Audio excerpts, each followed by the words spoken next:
স্বাগত। আজকের বাংলাদেশে আপনাদের সঙ্গে আছে আমি খালেদ মহিউদ্দিন। গণতান্ত্রিক ব্যবস্থায় জনগণই ক্ষমতার আসল উৎস বা মালিক, তারপরও জনতার মন জয়ের প্রতিযোগিতা সেভাবে দেখা যায় না। অপ্রাসঙ্গিক বিষয়ের বিবাদে ব্যস্ত দেশের রাজনৈতিক দলগুলো এসব নিয়ে আজকের আলোচনা রাজনীতির মাধ্যম। কথা বলতে স্টুডিওতে আছেন প্রবীণ সাংবাদিক সাদেক খান, আছেন সিনিয়র সাংবাদিক এবং দৈনিক সংবাদ প্রতিদিনের সম্পাদক আবু সাইদ খান, আছেন আজকালের খবরের সম্পাদক প্রণব সাহা, আর কিছুক্ষণের মধ্যে আমাদের সাথে যোগ দিচ্ছেন জাতীয় প্রেস ক্লাবের সভাপতি মোহাম্মদ শফিকুর রহমান। স্বাগত আপনাদের জনাব সাদেক খান। আমি আপনাকে একটি পুরনো প্রসঙ্গে একটু অবতারণা করতে চাই। বেগম জিয়া কথা বলছিলেন এবং তিনি বলছিলেন যে আজকাল টক শোতে যে ইচ্ছা সে যেতে পারে না, তাকে আসলে একটি তালিকা ধরে দেওয়া হয় এবং সেই তালিকা ধরে ডাকা হয়। আপনার কি মনে হয়, যদি সেরকম একটি তালিকা থাকতো আপনার নাম সেই তালিকায় থাকা উচিত ছিল কিনা? যদি সেরকম তালিকা থাকতো আমার নাম থাকতেই হবে তার তো কোনো মানে নেই। মানে আপনি আজকে টক শোতে আছেন বলে আমি জানতে চাইছি আর কি আপনার কাছে, যদি এরকম সরকার থেকে একটা তালিকা দেওয়া হতো সেই তালিকায় আপনার নামটি দেওয়া হতো কিনা? আমার মনে হয় সরকার থেকে যদি তালিকা দেওয়া হয় তাহলে আমার নাম দেওয়া হয়তো হতো না, কারণ আমি তো এস্টাবলিশমেন্ট বিরোধী পত্রিকাতেই কাজ করি সবসময়। এবার যদি আমি প্রশ্নটির আরেকটি অংশে আসি, যে বেগম জিয়া যে বললেন আসলে টক শোতে আসলে সবাইকে যেতে দেওয়া হয় না, বাধা দেওয়া হয়, এই প্রসঙ্গটির সাথে কি আপনি আসলে একমত? কারণ আমি ব্যক্তিগতভাবে যাদেরকেই চেয়েছি কখনো সরকারের পক্ষ থেকে কখনো কোনো বাধার সম্মুখীন আমি হই নাই এখন পর্যন্ত, কোনো বিষয়, কোনো গেস্টের বিষয়। সেটা আমি আরেকদিন বলেছিলাম, আজকে আবার বলি। আচ্ছা, না আমার সেরকম মনে হয়নি। তো আমার একটা যেটা মনে হয়েছে সেটা হচ্ছে যে একটা প্রবণতা রয়েছে টকশোগুলোর মাঝখানে গ্যাংিং আপ করার, একটা বিরোধী পক্ষের চাইতে সরকার পক্ষের দিকের দলে ভারী করার একটা প্রবণতা রয়েছে। হয়তো কি কারণে আমি জানি না, যে কোনো কারণেই হোক, সরকারকে খুশি করার জন্যই হোক বা অন্য কোনো কারণে হোক। আজকের কথা যদি ধরি, জনাব আবু সাইদ খান এখানে আছেন, জনাব প্রণব সাহা এখানে আছেন, আপনি আছেন, আপনি কি মনে করছেন যে আজকে সরকার পক্ষে যারা থাকবেন তারা দলে ভারী? আমি ঠিক সেভাবে মনে করবো না, কারণ আজকে আপনি ডেকেছেন সব সাংবাদিককে, আপনি এর আগে সাংবাদিকদের মাঝখানে মতামত। আপনি কি কখনো আজকের বাংলাদেশ দেখেন? এরকম আপনার কখনো মনে হয় যে দলে ভারী করা হচ্ছে সরকার পক্ষে? নিশ্চয়ই, আমার নিজের অভিজ্ঞতাও তাই। আজকের বাংলাদেশ দেখে আপনার তাই মনে হয়? কোথায় মানে আজকে বাংলাদেশ, মানে আমাদের এই অনুষ্ঠানটা কখনো দেখেন কিনা? আপনিও আগে অনুষ্ঠানে ঠিক সেভাবে দেখিনি না। অনেক ধন্যবাদ। আমি সরি, অনেকগুলি বিষয় আলোচনা মানে আসার জন্য করলাম। জনাব আবু সাইদ খান, আমি মূল প্রশ্নটি যাওয়ার আগে এই ব্যাপারে যদি আপনি কোনো মন্তব্য আপনার যোগ করার থাকে, যে টক শোতে আসলে যাওয়া না যাওয়া, বলা না বলা, কারণ আমি দেখেছি যে আমি অনেক ভালো টক শো, আমাদেরগুলি ছাড়া যেগুলি ভালো টক শো আছে সেগুলি আমরা দেখি, তার মধ্যে আপনি আসলে অনেক কথা সরাসরি বলেন। আপনার কি এরকম কখনো হয়েছে যে আপনার আসলে? না, আমার কাছে যেটা মনে হয়েছে যে কখনো কখনো চ্যানেলগুলোর দৃষ্টিভঙ্গি তো কাজ করে, এবং চ্যানেলগুলোর পক্ষ থেকেও কিছু হয়তো বা তাদের নিজস্ব একটা নিয়ন্ত্রণ থাকতে পারে, কিন্তু সরকারের পক্ষ থেকে আমার কাছে কোনো ইনফরমেশন নেই। আর একটা হচ্ছে, হ্যাঁ, আমি তো বিভিন্ন সময় সরকারের পক্ষে বিপক্ষে উভয় ক্ষেত্রেই বলেছি, যখন যেটা আমি সঠিক যৌক্তিক মনে করি বলি। একটু ব্যালেন্স করে কি বলেন? একটু ভয় পেয়ে একটু ব্যালেন্স করে এরকম করে কি বলেন? না, আমি কখনো রূঢ় ভাষায় বলি না। আচ্ছা, আপনি কখনো রূঢ় ভাষায়? মানে আমি মনে করি যে যেটা যৌক্তিক, আমি যুক্তিটাকে তুলে ধরার চেষ্টা করি, কিন্তু রূঢ় ভাষায় বলা কিংবা কাউকে ব্যক্তিগত আক্রমণ করার বিষয়টা আমি মানে পছন্দ করি না। সেই জায়গা থেকে কিন্তু আমি যা বিশ্বাস করি তাই বলি, যা বিশ্বাস করি না তা বলি না। তবে বিশ্বাসের সবকিছুই সবসময় বলা যায় না, এটাও সত্য। বিশ্বাসের আপনি যা বিশ্বাস করেন তাই বলেন, তা বলেও আবার বলছেন যে বিশ্বাসের সবকিছু না, সবকিছু বলতে পারি না। এটা তো একটা সিচুয়েশনের ব্যাপার আছে, ইচ্ছে করলে তো আমি সব কথা বলতে পারি না। প্রণব দা, আপনি বিশ্বাস করেন বলতে পারেন না, এরকম কোনো কিছু আছে কিনা? না, সেটা আমি মনে করি না কখনো। আর সত্য একটা কঠিন বিষয়, সেটা খুব কম লোকেরই পছন্দ হয়, আর বিশেষ করে রাজনীতিবিদদের পছন্দ হয় আরো বেশি কম। আচ্ছা, এবং সাংবাদিকরা, আপনার অভিজ্ঞতা, আমাদের সবারই অভিজ্ঞতা আছেন যে কোনো বিষয় আমরা যখন বলি বা লিখি, যিনি বিরোধী দলে থাকেন তার সেটি পছন্দ হয়, উনি আবার যখন সরকারে চলে যান একই কথা লিখলে বা বললে তার পছন্দ হয় না। এটা অবস্থানগত কারণে অনেক সময় পরিবর্তন হয়ে যায়। আমি একটু অন্যভাবে যদি আপনাকে প্রশ্নটা করি, যে আপনি যখন লিখতেন বা যখন লিখছেন, তার থেকে কি আপনি যখন বলছেন তখন আপনার একটু কম স্বাধীনতা আছে? এটা অনেকে বলে। আমি মনে করি না, কারণ আমি এমন কোনো অযৌক্তিক কথা বলি না যেটা আমাকে খুব রাগ ঢাক করে বলতে হবে। আর যেটা বলার মতন, সেটা তো একটা স্থান কাল পাত্র ভেদে তো একটা, আমি বলবো যে একটা তো ফিল্টারেশন হতেই পারে, কিন্তু আমি যা বলতে চাই, আমি যা বলার মতন যুক্তি নিজেকে প্রস্তুত করতে চাই, সেটা বলতে কোথাও বাধা হয় বলে মনে হয় না। এবং কোনো টকশোতে কোনো কথা বলে গিয়ে কারো দ্বারা নিষেধাজ্ঞা পেয়েছি সেটি হয় না। কিন্তু আবার যদি অভিজ্ঞতা বলেন সাংবাদিকতার, পত্রিকা, টেলিভিশন সবসময় যার পছন্দ হয় না সে তখন ধমকেছে, সে তখন না করেছে, সে বলেছেন যে আপনি ঠিক বলেন নাই, কিন্তু তার বিরোধী মত আবার আছে, যিনি একজন হয়তো বলেছেন যে আপনি এই কথাটা ঠিক বলেন, আরেকজন বলছেন আপনি ঠিক বলেছেন।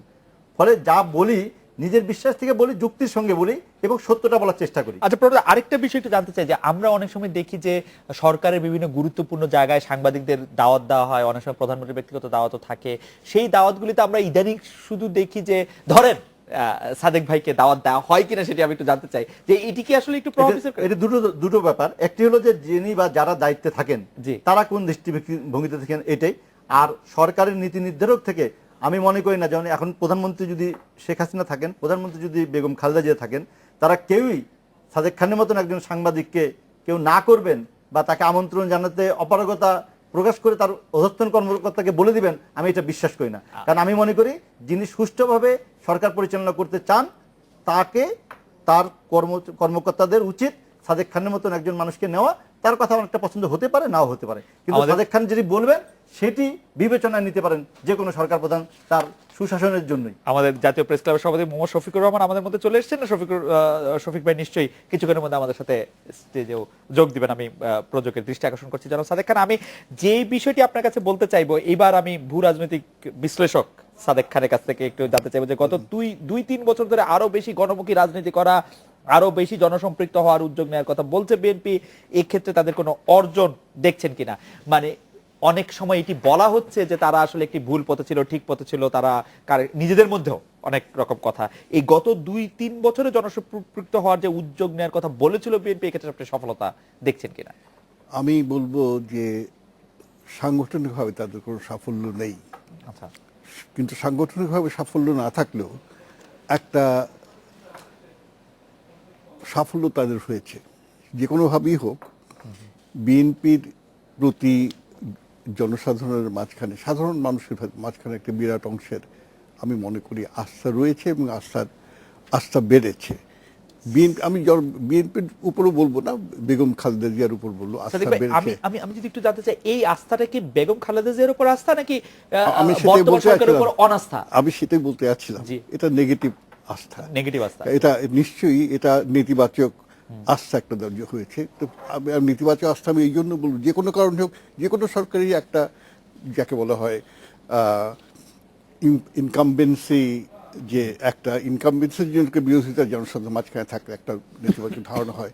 কিন্তু এখন যে ধারণাটা হয়েছে লোকের মাঝখানে, সেটা প্রধানত আমি বলবো আওয়ামী লীগ আমলে যেভাবে চাঁদাবাজি এবং যে হারে নানা ধরনের অপরাধ প্রবণতা গ্রামাঞ্চল পর্যন্ত ছড়িয়ে গেছে, সেটার ফলেই একটা রাজনৈতিক রিয়াকশন হচ্ছে। কারণ অর্থনৈতিকভাবে কোনো সন্দেহ নেই সাধারণ মানুষের সুযোগ বেড়েছে, সাধারণ মানুষ বেটার অবস্থায় আছে, কিন্তু তার তো সুবিধাটা তারা পাচ্ছে না। আমি একটা বড় অংশ সেখানে চলে যাচ্ছে চাঁদাবাজির এবং যারা দখল করছে ইত্যাদি। আমি জাতীয় প্রেস ক্লাবের সভাপতি জনাব মোহাম্মদ শফিকুর রহমান এসেছেন, আপনাকে স্বাগত জানাই আমাদের অনুষ্ঠানে। আমি আর প্রশ্ন করছি না, আমি সাদেক ভাই যা বললেন সেই ব্যাপারে আপনার একটু মন্তব্য চাচ্ছি, যে আসলে সরকারের প্রতি অনাস্থা এবং সরকারের প্রতি এক ধরনের নেতিবাচক বিষয় মানুষের মনে তৈরি হচ্ছে গ্রামে গঞ্জে, এবং সেটা চাঁদাবাজি থেকে শুরু করে আরো অন্যান্য নানা কারণে। আসলে আমি তো গ্রামে যাই সব সময়, তো আপনাকে ধন্যবাদ জানিয়ে শুধু এই কথাটাই বলবো, সাদেক ভাই আমাদের অত্যন্ত সিনিয়র মানুষ, আমাদের রেসপেক্টেড লোক। সাদেক ভাইয়ের সঙ্গে আমি একমত হতে পারলাম না, একদম মোটেই একমত হতে পারলাম না। এই জন্য আপনি কি মনে করছেন না যে সরকারের প্রতি একটু আস্থা কমেছে? আমি মনে করি সরকারের প্রতি আস্থা বাড়তে শুরু করেছে, আরো বাড়তে হয়তো শুরু করেছে, কিন্তু অনেক কম থেকে কি, মানে ধরেন 10 ভাগ আস্থায় নেমে এসেছিল, এখন 13 ভাগ হয়েছে। 10 ভাগে কোনোদিনই নামেনি। না কথা বলতে, এটা কোনোদিনে নামেনি। এটা একটা অবস্থানে সরকার ছিল, সরকারি দল ছিল, সেখান থেকে বিএনপি যেহেতু ইলেকশন করেনি, 20 দলীয় জোট ইলেকশন করেনি, ঠিক আছে, কিন্তু ইলেকশন না করেও তারা যে কাজগুলো করেছে, তারা তাদের পক্ষে কোনো লোকজনকে টানতে পারেনি। কারণ একটা দল যখন রাজনীতির নামে বোমা মেরে ঘুমন্ত মানুষকে হত্যা করে, যাত্রীদের হত্যা করে, গাড়ি ঘোড়া সব জ্বালিয়ে দেয়, এমনকি গরুবাহী ট্রাক পর্যন্ত নিরীহ প্রাণীকে জ্বালিয়ে দেওয়া হয়, তো সেক্ষেত্রে মানুষের সমর্থন বাড়বে সেই রাজনীতির প্রতি, এটা তো একেবারেই। কিন্তু শফিক ভাই, এর পাশাপাশি যদি আমরা একটা বলি যে যেটি সাদেক ভাই আসলে কিছুটা বললেন, আওয়ামী লীগ সহ বিভিন্ন অঙ্গ সংগঠনের চাঁদাবাজি, পুলিশের গ্রেপ্তার বাণিজ্য, নানা কারণে হামলা মামলা হেনস্থা, মানে আমি স্পেসিফিক আরো অনেকগুলি বলতে পারি, কিন্তু এইগুলি যদি আমি মোটা দাগে বলি, তারপরেও কি সরকারের প্রতি একটু অনাস্থা সৃষ্টি হবে না? আমি তো মনে করি এটি যতখানি বলা হচ্ছে, তাই না? যতখানি বলা হচ্ছে ততখানি নয়। আপনি আমরা এই বাংলাদেশে আমরা সাংবাদিকরা চিরকালই আমরা কাগজে এসে আজকে আমি তো সেই 72 থেকে আছি, তাই না? জি। এখন হয়তো সরাসরি কোনো কাগজে না করলেও আমি কিন্তু 3টা কাগজে লিখি। রাইট। তো যে জিনিসটি সেটি হচ্ছে যে আমরা চিরকালই লিড আইটেম করছি সপ্তাহে অন্তত 3টা-4টা ক্রাইম রিপোর্ট, জি। এবং সেগুলো সবসময় সরকারি দলের বিরুদ্ধেই আমরা লিখতাম, তাই না? আমরা কিন্তু বিরোধী দলের ক্রাইমগুলোকে আমরা মনে করি রাজনৈতিক কারণে গ্রেপ্তার হয়েছে, রাজনৈতিক কারণে নিপীড়ন হচ্ছে, ইত্যাদি ইত্যাদি। তারপরে আর শফিক সরকারি দল, শফিক, আপনি আমাদের সঙ্গেই থাকেন। আমি একটু এই ব্যাপারে শফিক ভাইয়ের মন্তব্যের ব্যাপারে আমি একটু সাইদ ভাইয়ের প্রণবদার মতামত একটু চট করে জেনে নিতে চাইবো, কারণ আমাকে একটা বিরতিতে যেতে হবে। সাইদ ভাই কি মনে করেন, আপনি শফিক ভাইয়ের বক্তব্যের সাথে একমত কিনা? সাদেক ভাই যেটা দাবি করছেন সেটার সাথে আপনি? আচ্ছা, আমি আমার জায়গা থেকে যেভাবে দেখি যে বিগত নির্বাচনের পরে এই গভর্নমেন্টের জনপ্রিয়তা একটা ধস নেমেছিল, প্রশ্নবিদ্ধ হয়েছিল, কিন্তু পরবর্তীতে বিএনপির ভ্রান্ত রাজনীতি এবং পেট্রোল বোমা ইত্যাদির কারণে, সন্ত্রাসের কারণে সেটা থেকে আওয়ামী লীগ খানিকটা কাটিয়ে উঠেছে এবং বিএনপি বিরোধী দল হিসেবে। আমি একটু, আপনারা এই কথা বলেন বটে, কিন্তু এই কথাটার মানে কোনো একটা যৌক্তিক একটা জরিপ বা কোনো রকম কোনো একটা বড় কোনো গবেষণা এরকম কোনো কিছু কি আছে? আসলে এই কথাটা কিন্তু খুব প্রচলিত কথা যে নির্বাচনের পরে কমেছে আবার একটু বেড়েছে, মানে এটা একটু কেমন না, এটা আমি সাধারণ চোখে, সাদা চোখে যেটা দেখি সেটা আমি বলছি। তবে এই ক্ষেত্রে আমি বলি যে বিএনপি বিরোধী দল হিসাবে তার ওই ব্যর্থতার কারণে সেই জায়গাটা আওয়ামী লীগ সুযোগ হিসাবে গ্রহণ করছে এবং আওয়ামী লীগের পক্ষে এক ধরনের মানে হাওয়া বইছে, এটাকে বিরোধী দল হিসাবে বিএনপি মোকাবেলা করতে পারছে না। প্রণব দা, আপনার বিশ্লেষণ? খালেদ, আপনি নিজেই মানে প্রশ্ন করতে গিয়ে বলেছেন যে কোনো জরিপ বা কোনো তথ্যপত্র গবেষণা কিন্তু আমরা পাইনি, এবং আমি এটাও মনে করি যে জনপ্রিয়তার আস্থা অনাস্থার বিষয়টি কিন্তু দুটি আলাদা। একটি জনপ্রিয় দল সবসময় যে তার উপরে আস্থা রাখবে মানুষ, তাও হতে পারে না। আবার খুব অনাস্থা চলে গেছে কিন্তু ভোটে গেলে সে আবার কোনো না কোনোভাবে জিতে গেল, তখন কি আমি বলবো তার জনপ্রিয়তা ছিল? আমরাই ভুল করেছি।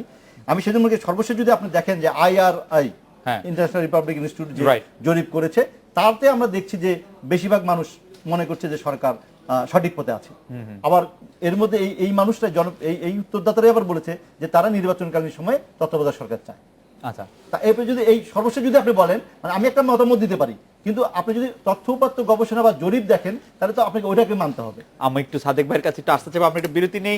সাদেক ভাই, এই কথা সত্যি যে পৃথিবীতে অনেক অজনপ্রিয় সরকারি দল পাওয়া যাবে, কিন্তু অজনপ্রিয় বিরোধী দল বা বিরোধী দলের জনপ্রিয়তা কমার ক্ষেত্রে বোধহয় বিএনপি একটু এগিয়ে থাকবে, এরকম কথা অনেকেই বলছেন। আপনার কাছে শুনতে চাইবো যে আমরা একটা বিরতি নিয়ে ফিরি। সাদেক ভাই, বিরতির পর ফিরে এসে আপনার কাছে এটা শুনবো।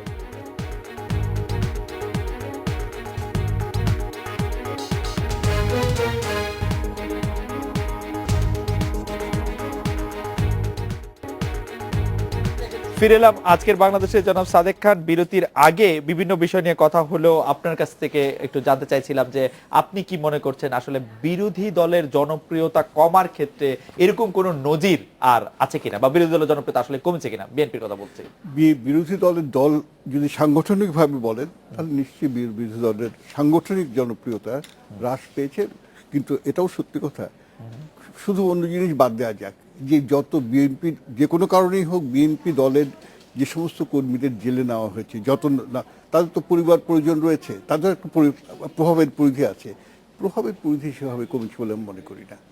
বিএনপির প্রভাবের পরিধি কমেছে বলে মনে করি না। এবং কিছু কিছু লোকের আস্থা, ব্যাপার হচ্ছে লোকে সবসময় একটা অল্টারনেটিভ খোঁজে। সাধারণ মানুষ তারা অত খতিয়ে দেখতে চায় না যে আজকে যদি শেখ হাসিনা চলে যান তাহলে কে আসবে। তার সেখানে মনে করছে, এখনো মনে করছে বেগম জিয়া আসবে। এটি আমার ধারণা যে এই ধারণাটা এখনো বলবৎ, যার জন্য তার মিটিং শুনতে লোকে আসে। প্রণবদা, আমি আপনার কাছ থেকে জানতে চাইবো যে এই বিষয়টি যে এন্টি ইনকামবেন্সি বলেন বা অল্টারনেটিভ খোঁজা বলেন, বাংলাদেশের মানুষের প্রকৃতি কি এরকম যে আসলে বাংলাদেশের রাজনীতি দুই ভাগে বিভক্ত। আচ্ছা, একটি মুক্তিযুদ্ধের চেতনা, মুক্তিযুদ্ধের সংগঠনকারী দল আওয়ামী লীগ, আর আওয়ামী লীগের 1975 সালে বঙ্গবন্ধু শেখ মুজিবুর রহমানকে হত্যা করার পরে পুরোটাই আওয়ামী লীগ বিরোধী যে রাজনীতি, তার অংশের নেতৃত্ব দেয় বিএনপি। ফলে দেশের রাজনীতি কিন্তু দুই ভাগে বিভক্ত, দুইটি ধারা। একটি হলো আওয়ামী লীগ, আর একটি হলো আওয়ামী লীগের বিরুদ্ধে যারা। সে আওয়ামী লীগের বিরুদ্ধে যারা, তাদের নেতৃত্ব দেয় বিএনপি। ফলে এই যে আপনি যেটা বললেন যে বিরোধী দল, আপনি কেন বলবেন?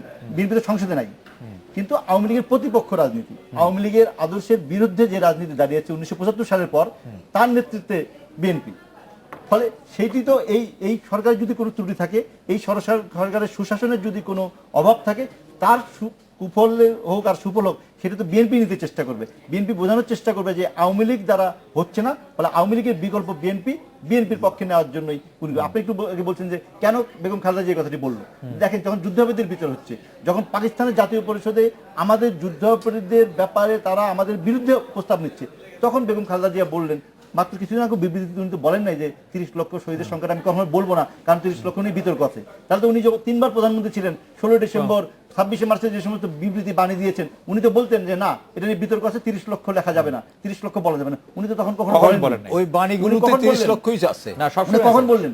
যখন আমরা দেখছি যে পাকিস্তান আবার নতুন করে আমাদের বিরুদ্ধে একটি অবস্থান নিল রাষ্ট্রীয়ভাবে, সংসদীয়ভাবে, তখন উনি কথাগুলো বলছেন। ফলে রাজনীতির বিশ্লেষণে করলে আমরা কিন্তু মিলে যাওয়ার চেষ্টা করব যে তাহলে পাকিস্তানের ওই ধারার সঙ্গে ওনার কোনো যোগাযোগ রেখে বাংলাদেশে আওয়ামী লীগ বিরোধী এবং পাকিস্তানের পক্ষের ধারার যে শক্তি গোপনভাবে হলেও অন্ধকারে হলেও আছে, তাদেরকে খুশি করার জন্য উনি এই কথাগুলো বলছেন। জনাব আবু সাঈদ খান, আমি একটু প্রণবদার বক্তব্য ধরে আসি যে আসলে এই মুক্তিযুদ্ধের চেতনাটার অতি রাজনৈতিক ব্যবহার বর্তমান সরকার করছে কিনা, করে একটা ইচ্ছা করে বিরোধী একটি শিবির এবং বিএনপি কে জামায়াতের সাথে ব্র্যাকেট বন্দি করে একদম আরেকটা করার একটা প্রক্রিয়ার মধ্যে সে আছে না, এই গভর্নমেন্টের কৌশল থাকতে পারে, যেমন একদিকে যেমন সে জামাতকে নিষিদ্ধ করবে না, অন্যদিকে সারাক্ষণ বিএনপিকে বিএনপি জামাত বলবে। সরকার একটা কৌশল আছে, কিন্তু সেখানে তো পা দিয়েছে বিএনপি এবং বিএনপি বেগম খালেদা জিয়া আওয়ামী লীগের প্রচারণা এখানে একটা বিভ্রান্ত হয়ে পড়েছে। যেমন উনি মনে করেছেন যে আওয়ামী বিরোধী যে অংশটা এবং যে বিএনপির যে বেসটা যার পর দাঁড়িয়ে আছে বিএনপি, এটা বোধহয় পুরোটাই স্বাধীনতা বিরোধী, কিন্তু আসলে তো ব্যাপারটা তা না। বিএনপির ভিতর মুক্তিযুদ্ধের সমর্থক গোষ্ঠী আছে, অনেকে বিভিন্ন কারণে, আওয়ামী পলিটিক্সের কারণে, বিভিন্ন কারণে রয়ে গেছে, অনেক মুক্তিযোদ্ধা পরিবার বিএনপির ভিতর আছে। তো তারা বরং বিএনপির প্রতি হতাশ হয়েছে, তারা নিজেদেরকে গুটিয়ে ফেলছে। অতএব বেগম খালেদা জিয়া যে উদ্দেশ্যে এটা বলে থাকুক না কেন, এখানে বুঝতে হবে যে বাংলাদেশের জনগোষ্ঠীর মধ্যে মুক্তিযুদ্ধ বিরোধী যদি থাকে কিংবা পাকিস্তানপন্থী বিরোধী বলে, তাদের সংখ্যা খুবই নগণ্য এবং আওয়ামী লীগ বিএনপি সহ সব দলের ভিতরই এখানে 71কে নিয়ে খুব বিতর্ক নেই। এমনকি যদি আমরা বলি, প্রশ্ন করি, ব্যক্তিগতভাবে দেখি যে বিএনপির মধ্যেও তারা 71কে, অনেক লোক আছে 71কে স্বীকার করে, বঙ্গবন্ধুকে স্বীকার করে, এমন লোক রয়ে গেছে। অতএব বেগম খালেদা জিয়া তার নিজের বেসটাও বুঝতে পারছে না, মূল্যায়ন করতে ভুল করছেন বলে আমার মনে হয়। আমার মনে হয় জনাব মোহাম্মদ শফিকুর রহমান, আমি একটু অন্য বিষয়ে আপনার কাছে আসি। সেই বিষয়টি হচ্ছে যে এটি স্পষ্ট 2014 সালে 5 জনের নির্বাচনের পরে আসলে মানে বিএনপি যেহেতু এই নির্বাচনটিকে বর্জন করছে, আওয়ামী লীগের আসলে জনগণের কাছে গিয়ে ভোট চাইবার বা জনগণের সমর্থন আদায় করার সেই দায়টি এখন আর নেই। এটি আওয়ামী লীগ সরকারের পক্ষে খুব দ্রুত স্বৈরাচারী হয়ে যাওয়ার পক্ষে একটি খুব সহায়ক ভূমিকা পালন করবে কিনা, করছে কিনা? না, দেখুন, স্বৈরাচার কাকে বলে এটা আপনিও জানেন, আমরাও জানি। এখন যে জিনিসটা সেটা হচ্ছে বিএনপি কতগুলো বিএনপির বিভিন্ন জন আর কি, আমি নাম বলছি না, তারা কিছু কথা বলেছেন। আপনি একটা প্রশ্ন আমি করি সবাইকে, সেটি হচ্ছে বিএনপিকে আওয়ামী লীগের এই মুহূর্তের অল্টারনেটিভ ভাবার যুক্তিটা কি? কোনো যুক্তি আছে?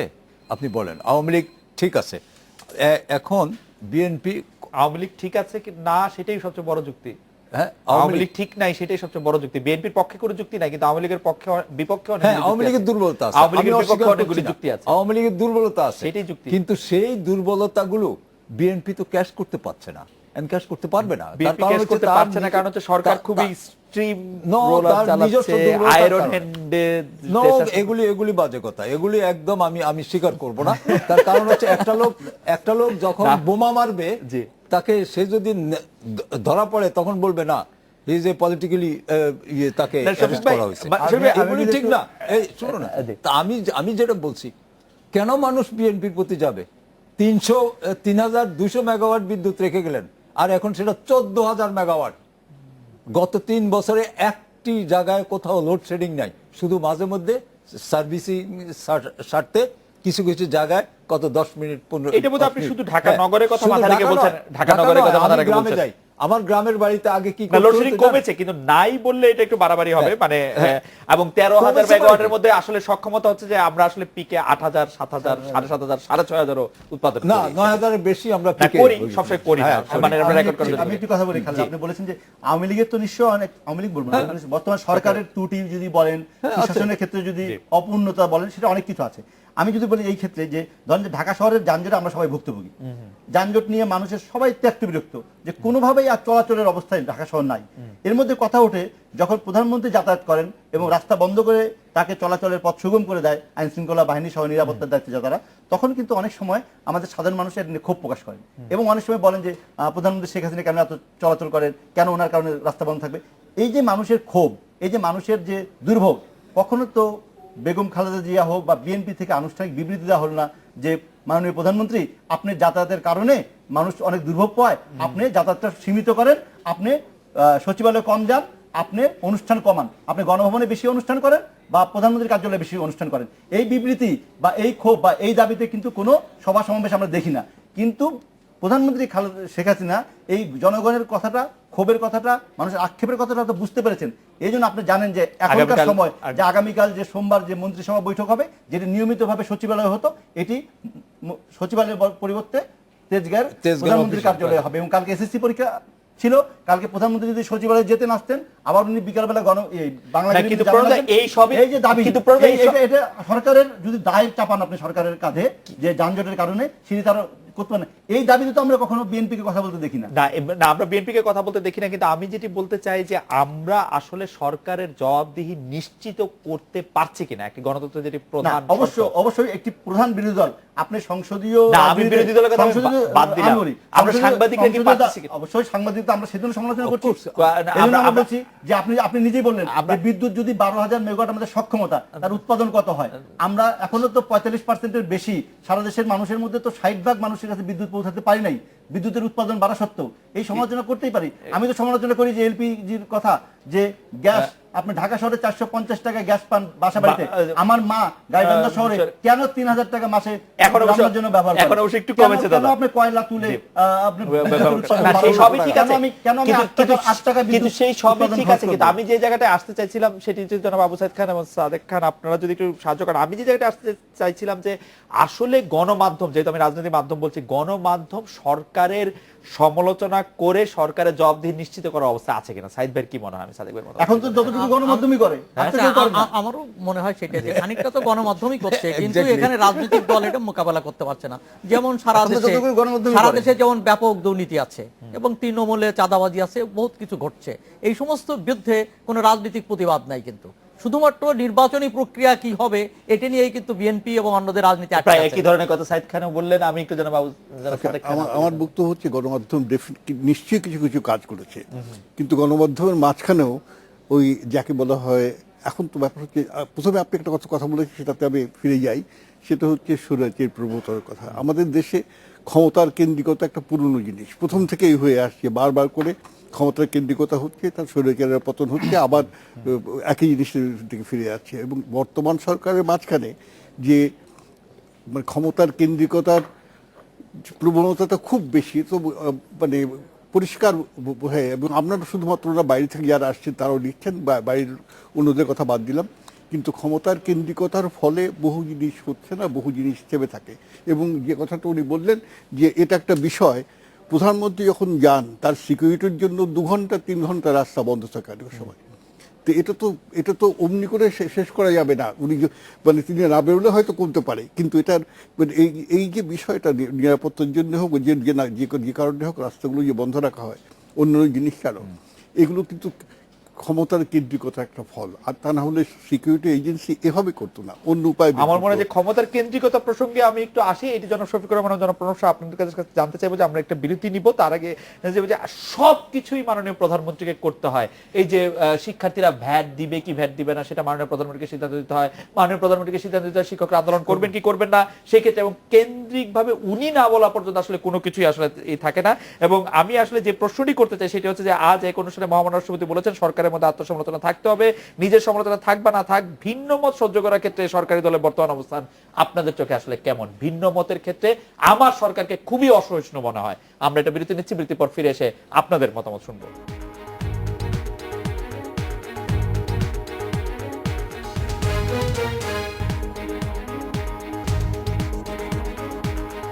আজকের বাংলাদেশে আমরা বিরতির আগে জনাব জনাব মোহাম্মদ শফিকুর রহমান এবং জনাব প্রণব শাহ আপনাদের কাছে একটু প্রশ্ন করেছিলাম যে সবকিছু যে কেন্দ্রিক ভাবে প্রধানমন্ত্রীর কাছে নিয়ন্ত্রিত থাকছে তা কতটা আসলে ভালো, এবং মহামান্য রাষ্ট্রপতি আজকে বলছেন এক অনুষ্ঠানে সরকারের মধ্যে আত্মসমালোচনা থাকতে হবে, নিজের সমালোচনা থাক বা না থাক, পরমতের সহিষ্ণুর ক্ষেত্রে বা ভিন্নমত সহ্য করার ক্ষেত্রে সরকারের দলের বর্তমান অবস্থান জানতে চাইছিলাম কেমন। আমার কাছে মনে হয় যে পরমতের ক্ষেত্রে সরকার অনেক অসহিষ্ণু।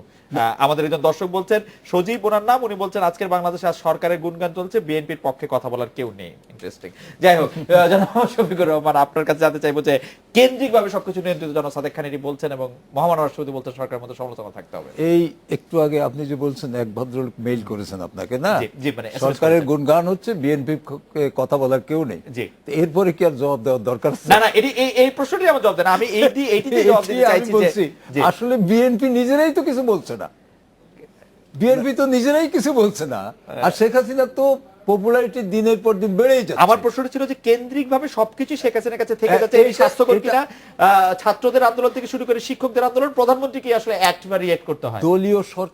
দলীয় সরকার যেখানে থাকে সেখানে কিন্তু প্রধানমন্ত্রীর কাছে সবকিছুই যাবে, একেবারে ওই গ্রামের ওই ইউনিয়ন পরিষদের সাত খুনের জন্য ব্যবস্থা নিতে হবে, এটি প্রধানমন্ত্রীকে বলতে হবে, রমনায় ধরতে সময় প্রধানমন্ত্রীকে ব্যবস্থা নিতে বলতে হবে, সেটি স্বাস্থ্যকর কিনা? আসলে না, সেটা তো স্বাস্থ্যকর অবশ্যই না, কিন্তু কথা হচ্ছে যে শিক্ষকরা শুধু তার সঙ্গে 5 মিনিট কথা বলি আন্দোলন থেকে ফিরে আসবেন। ছাত্রদের ভ্যাটের প্রসঙ্গে অর্থমন্ত্রী বললেও শুধু তাকেই বলতে হবে? না, ওর পিছনে তো কাজ হয়েছে, তাই না? আগে শিক্ষামন্ত্রী, অন্যান্য এমপিরা, শিক্ষা কমিশন, তারা তো আগে কথা বলেছেন, তাই না? কথা বলার পরে আপনি দেখেছেন তো পিঠা উৎসব হয়েছে, এটা এমনিতে হয়নি। কিন্তু এবার এমনিতে হয়নি, এটা উপলক্ষ ছিল একটা। সবকিছু মিলিয়ে আপনি যত কিছুই বলবেন না কেন, টোটাল জিনিসটা হচ্ছে আওয়ামী লীগ গভর্নমেন্ট চালাচ্ছে বা মহাজোট গভর্নমেন্ট চালাচ্ছে, টোটালি এই যে 20 দলীয় জোট বা বেগম খালেদা জিয়ার একেবারে আমি বলবো তাদের কোনো প্রতিবাদ নাই, কোনো কিছু করার নাই, বিকল্প কিছু তারা দেখাতেই পাচ্ছে না, কারণ তারা তো রাস্তায় নামতে পারছে না, বিকল্প কিছু তো দেখাতেই পারছে না। ভিন্নমত সহ্য করার ক্ষেত্রে সরকারি দলের রাস্তায় নামতে পারছে না, কিন্তু টিভি টেলিভিশন চ্যানেল এখনো আমি বলতে পারি আপনাকে, কোনোভাবেই বিরোধী দল বা বেগম খালেদা জিয়াকে কম দেখাচ্ছে না, কম কথা বলানো হচ্ছে না। এমন টকশোতে এমন মিথ্যা কথাও বলা হচ্ছে, এইবার ইয়েতে নাকি এই বছর নাকি এই কি যে বলে এটারে 96,000 কোটি টাকা পাচার হয়ে গেছে, কিন্তু কারা পাচার করছে সে নামটা একটি বলেন তা তো বলে না। আমি বলছি যে টেলিভিশন চ্যানেলগুলো, মিডিয়া এত বেশি শক্তিশালী, এত স্ট্রং, এখন রাস্তায় নামার দরকার পড়ে না।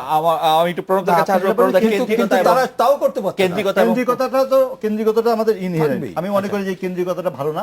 একটি সুস্থ গণতন্ত্রের জন্য বা গণতন্ত্রের বিকাশের জন্য অবশ্যই ক্ষমতার যে বিকেন্দ্রিকতা আমরা বলি, এবং এটা এখন পর্যন্ত আমাদের দেশে তত্ত্বভাবে আছে যে ক্ষমতার বিকেন্দ্রিকতা, এবং তার জন্য আমরা অনেক নানা রকম সরকার, স্থানীয় সরকার পর্যায়ে ক্ষমতা চলে যাবে এই সমস্ত আমরা বলি, কিন্তু তা আমরা করি না।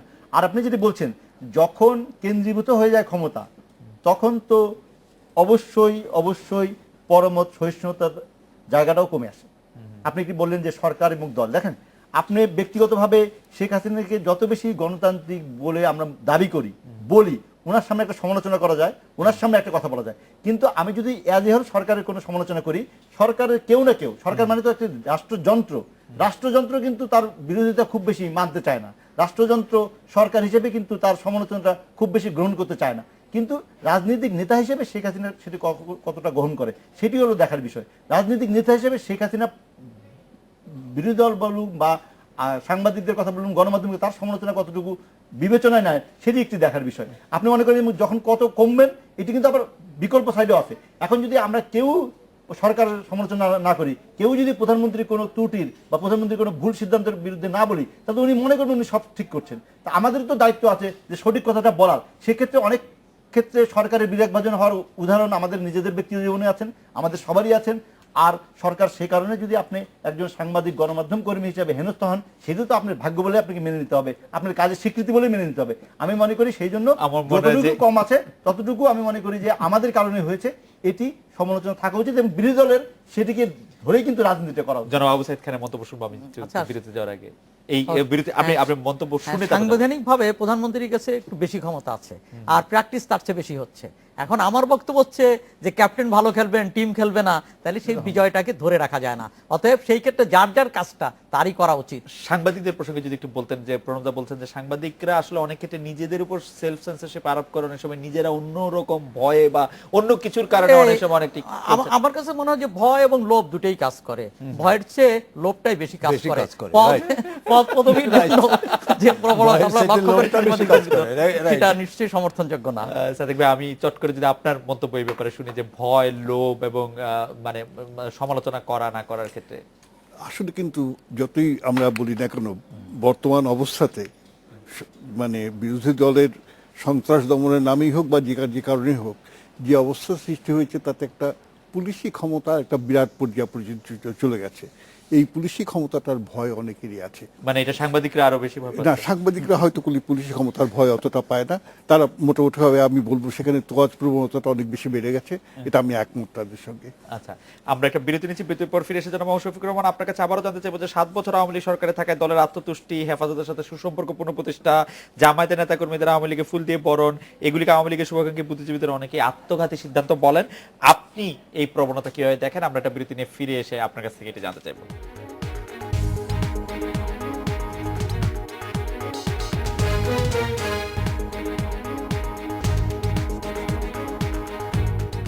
আজকে বাংলাদেশের জনাব শফিকুর রহমান, বিরতির আগে আপনার কাছে যে প্রশ্নটি করেছিলাম সেটি আবার একটু অন্যভাবে করতে চাই। সেটা হচ্ছে যে হেফাজতের সাথে সম্পর্ক পুনঃপ্রতিষ্ঠা, জামাত নেতাকর্মীদের আওয়ামী লীগে ফুল দিয়ে বরণ, সরকারি দলে থাকা এক ধরনের আত্মতুষ্টি, যেগুলিকে আসলে আওয়ামী লীগের শুভাকাঙ্ক্ষী বুদ্ধিজীবীদের অনেকে আত্মঘাতী সিদ্ধান্ত বলছেন, আপনি সেগুলিকে কিভাবে দেখেন? আমিও সেই আওয়ামী লীগের ওই যারা এটা আত্মঘাতী বলছে, আমি তাদের সঙ্গে একমত। আপনি বলছেন আমি অবশ্যই একমত, কারণ আওয়ামী লীগ এমন গাথার মধ্যে পড়েনি যে জামাতের মতো একটা ফসিল কিংবা ওই হেফাজতের মতো একটা কিছু এই কোনো সংগঠন নেই, কিচ্ছু নেই, কতগুলি লোক ধর্মান্ধ লোক, তারা এসে তাদেরকে নিয়ে দল করতে হবে। আওয়ামী লীগ কি এরকম দৈন্যের মধ্যে পড়েছে? আপনি মনে করছেন আপনি তাদের সাথে একমত? আমার একটা নতুন প্রসঙ্গ শুরু করতে জনাব প্রণব শাহ, এরশাদ, জিএম কাদের সহ জাপার একটি বড় অংশ বলছে, আপনি জানেন যে জিএম কাদের আজকে এটাও বলেছেন যে সরকার থেকে বেরিয়ে আসার সিদ্ধান্ত নিয়েছে, এবং রওশন এরশাদের পক্ষের লোকজনরা আমরা সেখানে জানেন যে জিএম কাদের আজকে এটাও বলেছেন যে সরকার থেকে বেরিয়ে আসার সিদ্ধান্ত নিয়েছে, এবং রওশন এরশাদের পক্ষের লোকজনরা আমরা সেখানে দেখি নাই। আপনি এটাকে কিরকম ভাবে দেখছেন যে আসলে জাতীয় পার্টির ভুল না করি, জি প্রায় 24 জনের মতন প্রেসিডিয়াম সদস্য জি জাতীয় পার্টির ওই মিটিংটাতে ছিলেন, 13 জি জনের মতন সদস্য প্রেসিডিয়াম সদস্য ওই মিটিংটাতে ছিলেন না। রাইট। এবং যারা ছিলেন না তারা কারা? তারা রওশনের সাথে, এবং তারা আনিসুল ইসলাম মাহমুদ, তারা মজিবুর রহমান রাঙ্গা, তারা তাজুল ইসলাম চৌধুরী চিফ হুইপ, তারা জিয়াউদ্দিন বাবলু, তারা কাজী ফিরোজ, কাজী ফিরোজ জোশী, এই যে ছিলেন না, তাতে করে আমি মনে করি যে সিদ্ধান্ত বলে এখন কো চেয়ারম্যান, এবং এই কো চেয়ারম্যান গঠনতন্ত্রে না থাকা সত্ত্বেও সৃষ্টিকারী কো চেয়ারম্যানের পদ, সেটি আজকের প্রেসিডেন্ট সভায় অনুমোদন হয়েছে বলে তারা বলেছেন, এবং নতুন মহাসচিব এবং নতুন কো চেয়ারম্যান, এবং তারা বলেছে যে সম্মেলন করবে।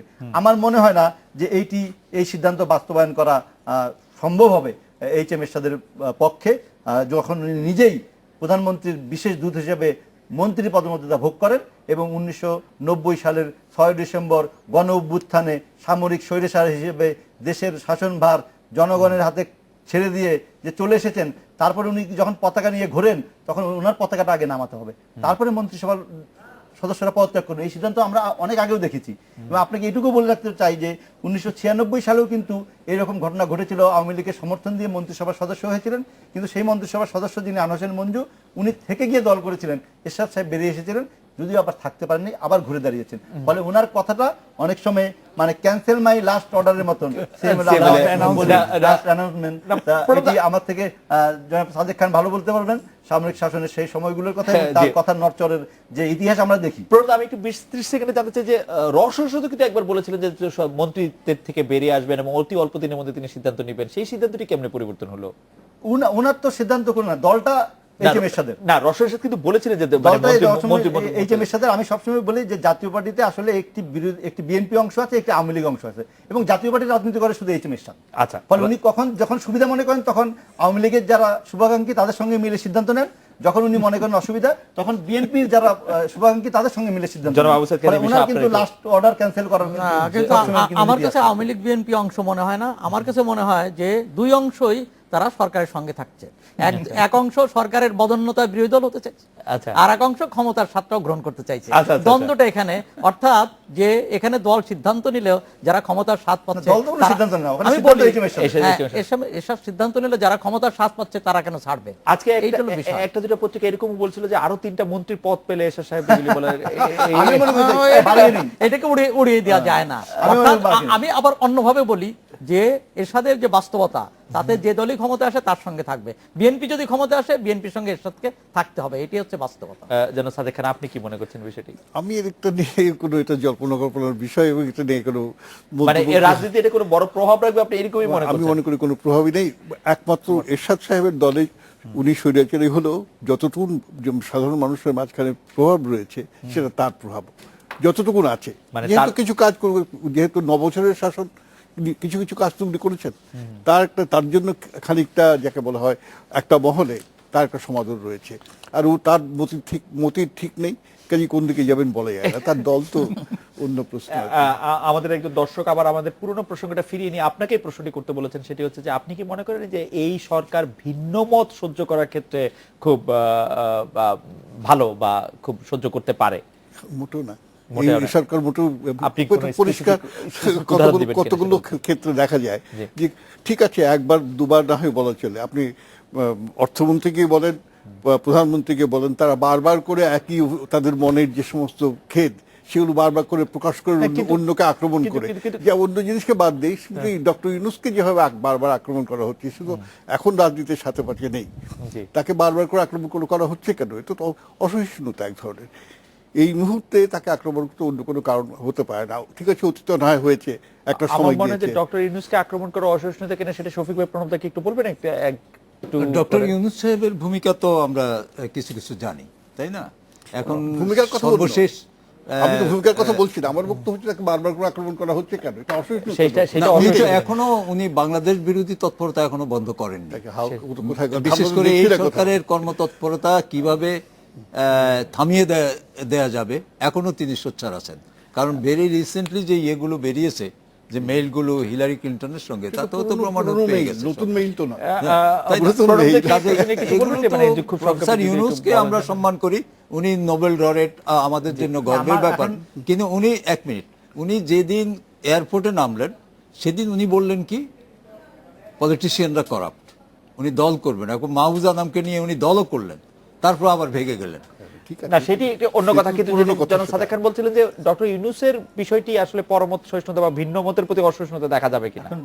ডক্টর ইউনূস তো কোনো রাজনৈতিক দলের নেতা না, না, তার তো কোনো রাজনৈতিক আদর্শ নাই। নাই। তো তার বিরুদ্ধে প্রধানমন্ত্রী শেখ হাসিনা কোনো বক্তব্য বললে সেটি তো কোনো মতের বিরুদ্ধে বলা হয় না, ওনার ব্যক্তিগত আচরণের কারণে উনি ক্ষুব্ধ থাকলে উনি এটা বলেন, এবং এটা ওনার দায়িত্ব। দেখেন, প্রধানমন্ত্রী শেখ হাসিনা যখন দায়িত্ব নিয়ে বলেন যে একজন ব্যাংকারের এমডির পদ থেকে অপসারণ করা না করাকে বিশ্ব ব্যাংকের কাছে শর্ত হিসেবে দেখবে, এটা তো তাহলে আমি বিশ্বাস করতে চাই যে প্রধানমন্ত্রীর কাছে তাহলে নিশ্চয়ই কোনো তথ্য প্রমাণ কিছু আছে, উনি সেই বিশ্বাস থেকে বলেন বা সেই আস্থা থেকে বলেন। বা সেই কিন্তু এর তথ্য থেকে। পাল্টা জবাব হিসাবে আমি যদি বলি যে ডক্টর ইউনূস থেকে কিন্তু এর পাল্টা জবাব দেওয়া হয় না, যে প্রধানমন্ত্রী যে কথাটা বলেছেন এই কথাটা অসত্য। আমি এরকম বক্তব্য ডক্টর ইউনূসের কাছে আশা করি, যে ওনার কাছে উনি যদি প্রমাণ করে দিতে পারেন যে প্রধানমন্ত্রী ওনাকে শুধু ব্যক্তিগত আক্রমণের জন্যই করেন, অন্য কোনো দোষ ওনার নাই, তাহলে আমাদের জন্য একটু সুবিধা জনাব হবে। আবু সাঈদ খান, আপনি এই প্রসঙ্গে কোনো কিছু আচ্ছা, বলবেন? মানে ভিন্নমত কিংবা পরামর্শহীনর যে সংস্কৃতি সেটা আমাদের নেই, এবং রাজনীতি কোনো দলই সেটাকে ধারণ করতে পারছে না। আর একটা হচ্ছে যে ডক্টর ইউনূসের বিরুদ্ধে সমালোচনা হতে পারে, অনেক কিছুই হতে পারে, এটা হওয়াটা অস্বাভাবিক কিছু না। কিন্তু প্রশ্নটা হচ্ছে যে এখানে আরেকটু সহিষ্ণুতার ব্যাপারটা থাকে, এবং তাকেও তার মতামত বলা এবং তার কর্মকাণ্ড পরিচালনার সুযোগটা অবারিত থাকাটা উচিত। একজন তার নাগরিক কর্মকাণ্ড তো হিসেবে কোনো বিরোধিতা কোনো বাধা দেওয়া হয় থাকাটা না। উচিত বলে আমি মনে করি। আমি আমার মতটা বলছি, তার কোনো কাজেই বাধা দেওয়া হয়নি। আমি আমার মতটা বলছি যে এইভাবে, যে একটা বিষয়টা হচ্ছে যে দেশের ভিতর তেমন ভিন্ন মত থাকতে পারে। ডক্টর ইউনূসের যে তার রাজনীতি কিংবা তার অর্থনৈতিক প্রোগ্রাম, এগুলোর প্রতি আমার যথেষ্ট আস্থা নেই। তারপরেও ডক্টর ইউনূস তার মত প্রকাশ করতে পারে এবং তার কর্মকাণ্ড পরিচালনা করতে পারে, সেই সুযোগ অবারিত উচিত। এবং রাষ্ট্র ডক্টর ইউনূস একজন ব্যক্তির প্রতি অতিমাত্রায় অসহিষ্ণু হওয়ার কোনো মানে হয় না। কাল বইমেলা শুরু হচ্ছে, যেন সাদেক খান গতবার বইমেলার শেষ দিনটিতে আমরা খুবই অনাকাঙ্ক্ষিত একটি ঘটনার মধ্যে অজিত রায়কে কুপিয়ে মারা হয়েছিল সবার সামনে, তার স্ত্রীকে আহত করা হয়েছিল। এই সময়ে আমরা সবাই যেহেতু সবার প্রতি সহনশীল থাকে, এই প্রসঙ্গে আপনি কোনো কিছু বলবেন কিনা? আমরা একদম শেষ 40-30 সেকেন্ড কোন বিষয় বলবো যে মানে আবার আমরা আমাদের সহিষ্ণুতার প্রসঙ্গে, যে আমাদের সবার, আমি রাজনৈতিক দল করি না, আমি সবার আমাদের সহিষ্ণুতা প্রসঙ্গে যদি বলতে চান যে এক্সট্রিমিজম মানে যারা এই মানে ধর্মীয় অসহিষ্ণুতা থেকে খুন খারাপি করছেন তাদের আজকে কথা। ডক্টর আনিসুর জামান বলছিলেন যে কলমের জবাব চাপাতি দিয়ে হতে পারে না বা অন্য হ্যাঁ নিশ্চয়ই সেই এই ধর্মীয় অসহিষ্ণুতার ব্যাপারে যে খুন খারাপির ব্যাপারটা, এটা একটা ক্ষুদ্র দলের মাঝখানে সীমাবদ্ধ হলো, এটা আছে, এটা অস্বীকার করার কোনো উপায় নেই। এবং এর বিরুদ্ধে তো সরকারকেই ব্যবস্থা নিতে হবে, তাই তো? বা আমাদের দেশের যে নিরাপত্তা ব্যবস্থা তাদের ব্যবস্থা নিতে হবে। তবে এই অসহিষ্ণুতা আমাদের দেশে রয়েছে, এটা অস্বীকার কোনো উপায় নেই, সারা পৃথিবীতে রয়েছে। এখানে তো আমরা তো আলাদা কোনো জায়গার ব্যাপার না, সারা পৃথিবীতে রয়েছে তার তো, এবং সেটাকে ছোট করে দেখার কোনো উপায় নেই। জনাব সাদেক খান, জনাব আবু সাইদ খান, জনাব প্রণব শাহ, জনাব মৌসুফিকুর রহমান, আপনাদের অনেক ধন্যবাদ। এই ছিল আজকের বাংলাদেশে। দেখা হচ্ছে আগামীকাল এই সময়। শুভরাত্রি।